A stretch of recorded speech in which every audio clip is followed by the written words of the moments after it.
ഞാൻ ക്യാബേജ് കാണുമ്പോൾ ഒക്കെ വാങ്ങും കേട്ടോ. മോൾക്ക് മോമോസ് ഉണ്ടാക്കി കൊടുക്കണമെന്ന് കരുതിയിട്ടാണ്. പക്ഷേ ചില ദിവസം നമ്മൾ എണീക്കാനൊക്കെ ലേറ്റാവും. അപ്പോൾ വേഗം തട്ടിക്കൂട്ടി ഉപ്പേരി ഉണ്ടാക്കാൻ ക്യാബേജ് തന്നെയാണല്ലോ എളുപ്പം. അങ്ങനെ ഇന്ന് ക്യാബേജ് ഉപ്പേരിയാണ് കേട്ടോ ചെയ്യുന്നത്. ചട്ടിയിൽ വെളിച്ചെണ്ണ ഒഴിച്ച് അതിൽ കടുക്, മുളക്, കറിവേപ്പില, ഉഴുന്ന് പരിപ്പ് ഇതൊക്കെ ഇട്ട് കൊടുക്കാം. ഞാൻ ഉള്ളി, വെളുത്തുള്ളി ഇതൊന്നും ചേർക്കാറില്ല കേട്ടോ. എനിക്ക് ആ ഒരു ക്യാബേജിൻ്റെ റോ ടേസ്റ്റ് തന്നെ നിലനിൽക്കുന്നതാണ് ഇഷ്ടം.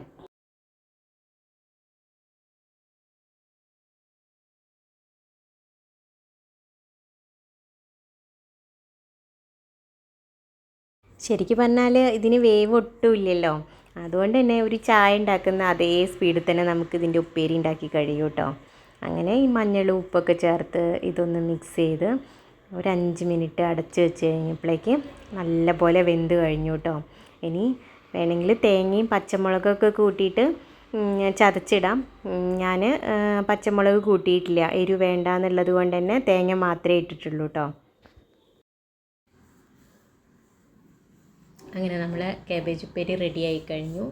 ഇനി ഇതും തൈരും പിക്കിളും മാത്രം മതി കേട്ടോ എനിക്ക് ചോറുണ്ണാൻ.